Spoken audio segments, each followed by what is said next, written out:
काफी सारे लोगों ने बताया भाई आपके मदरबोर्ड की ऐसे पूरा फोन खत्म हो गया है, फोन की बैटरी फूट रही है, अपडेट के बाद हैंग होने लग जा रहे हैं, अपडेट के बाद बंद पड़ जा रहे हैं स्मार्टफोन, सर्विस सेंटर वालों के पास जाओ उनके पास पार्ट्स नहीं है, कई स्क्रीन पे लाइनें आ जा रही हैं। ये सारी ऐसी दिक्कतें हैं जो पिछले 2-3 साल में स्मार्टफोन्स में स्पेशली इंडिया में बहुत ज्यादा बढ़ चुकी है। ये सारी दिक्कतें क्यों हो रही है? आप अगर स्मार्टफोन लेने जा रहे हैं आप कैसे बच सकते हैं, और अगर आपको हो गई है तो उसके लिए मैं कुछ हेल्प करने की कोशिश करूँ, और कंपनीज क्या क्या चीजें गलत कर रही है सारी चीजें होने लगी। पहले दिक्कतें इसलिए आती थी क्योंकि लोग खुराफात करते थे अपने स्मार्टफोन के साथ। अब ये दिक्कतें आ रही हैं क्योंकि कंपनीज खुराफात कर रही हैं अपने स्मार्टफोन के साथ। कंपनीज दो गलतियां कर रही हैं जिनकी वजह से ये दिक्कत हो रही है। पहली जल्दीबाजी, दूसरा पैसा।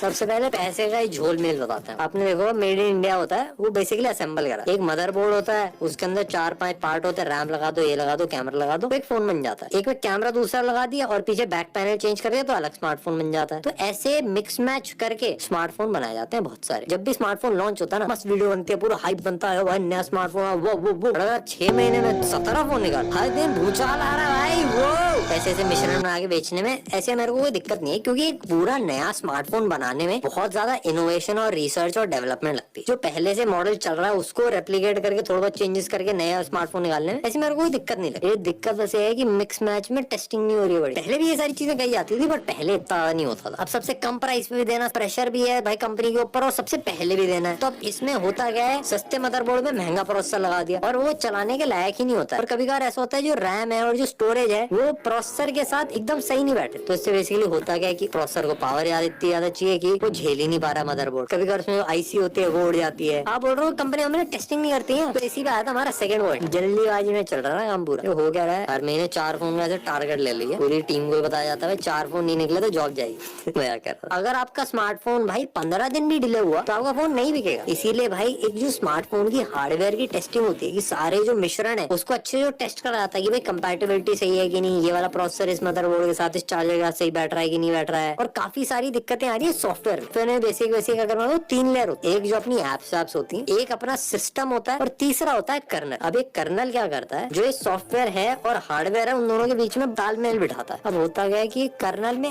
हल्की सी भी दिक्कत आई आपको पूरा फोन बंद पड़ जाए। तो होता क्या है कि सॉफ्टवेयर हार्डवेयर से बात ही नहीं कर पाता, तो आप लोगों के कैमरे बंद पड़ जा रहे हैं, कभी स्पीकर बंद पड़ जा रहा है। ये ज्यादातर दिक्कतें या तो कर्नल की वजह से आ रही है या फिर जो मिक्स मैच करा जा रहा है उसकी वजह से। हर एक कंपनी को वर्ल्ड की पहला fast charging smartphone, fastest Snapdragon वाला प्रोसेसर, नंबरों की रेस में कस्टमर पीछे रह जाता है। पहले भी स्मार्टफोन में दिक्कत होती थी, सैमसंग के कुछ स्मार्टफोन फटने लगे थे और एक बार फोल्ड में दिक्कत होने लगी थी, और सेम आईफोन में बताओ पूरे मुड़ने लगे थे। ये स्मार्टफोन फटे थे, उनमें दिक्कत आई थी, वो सारे रिप्लेस हो गए थे। अभी रिसेंटली वन प्लस का जो नोट 2 था उसके भी कुछ यूनिट्स फटे थे। वन प्लस ने काफी तेजी से यूनिट्स को रिकॉल करे थे, जिनको भी दिक्कत थी उनको काफी अच्छे से रिएम्बर्स कराया था। अभी गूगल के टेंसर G1 चिप भी थी, उसमें भी काफी सारे सॉफ्टवेयर इशूज आ रहे थे, लोगों को काफी ज्यादा दिक्कत हो रही थी। बेसिकली मैं बताना चाह रहा हूँ कि दिक्कतें सारे स्मार्टफोन में थोड़ी बहुत निकल आ, क्योंकि जब 1-2 लाख 3 लाख 4 लाख स्मार्टफोन बेचोगे तो उसमें 100-200 स्मार्टफोन में भी अगर दिक्कत आती है तो एक बड़ा इशू बन जाता है। और दिक्कतें निकलना स्मार्टफोन्स में इतनी बुरी बात नहीं है, बट इनको कैसे टैकल करा जाता है वो एक काफी ज्यादा इंपॉर्टेंट चीज है। सैमसंग, एप्पल, वन प्लस का अगर हम एग्जांपल लो, आपका तेजी से फोन रिप्लेस होता है, रीइंबर्समेंट हो जाती है चीजों की अगर आपको कोई लॉस हुआ तो। बट होता क्या है कि जो महंगे स्मार्टफोन बेच रही है कंपनीज, थोड़ा मार्जिन लेके बेच रही है, उनके पास तो पैसा होता है रिप्लेस करने और ठीक करने। बट जो एकदम बजट में भाई कट टू कट मार्जिन पे बेच रही है, उनके 50 स्मार्टफोन होते हैं और सबके ना पार्ट सर्विस सेंटर के पास होते हैं, खुद उनके पास इलाज भी नहीं होता है कभी कभार। क्योंकि होता क्या है कि आपने एक स्मार्टफोन आप लेके गए, उन्होंने मदरबोर्ड चेंज कराया, कैमरा चेंज करा, उसमें फिर इशू आने लगा क्योंकि वो प्रॉब्लम सॉल्व ही नहीं हुई। इतने सारे कस्टमर हो गए, मार्जिन है नहीं, तो सबको भाई फ्री में फोन का रिप्लेसमेंट देने में पूरा प्रॉफिट चला जाएगा और आप जैसे काफी सारे कस्टमर पिसते रहते हैं। तो भाई ये सारी दिक्कतें हैं, बट मैं आपको बताता हूँ कि अगर आप स्मार्टफोन लेने जा रहे हैं तो आप कैसे बच सकते हैं। 3 चीजें हैं जो सबसे ज्यादा इंपॉर्टेंट। सबसे पहली चीज, कंपनी की कस्टमर सर्विस पे आपको बहुत ज्यादा ध्यान देना चाहिए स्मार्टफोन लेते टाइम। जो यूनिट्स हैं उन पे काफी सारे में फ्री स्क्रीन रिप्लेसमेंट मिलता है, काफी में फोन रिप्लेसमेंट मिलता है, तो वो आपको चेक कर लेना चाहिए। अगर आपको सेम ही कंपनी से एक ही तरह के 50 स्मार्टफोन दिख रहे हैं तो वो भी एक रेड फ्लैग हो जाता है काफी बड़ा। काफी सारी कंपनी भाई डोर टू डोर सर्विस देती है कि आपको फोन में कोई भी दिक्कत आई तो कस्टमर सर्विस को आप एक काफी बड़ा पॉइंट दे सकते हैं। उसके साथ साथ दूसरी चीज, कंपनी का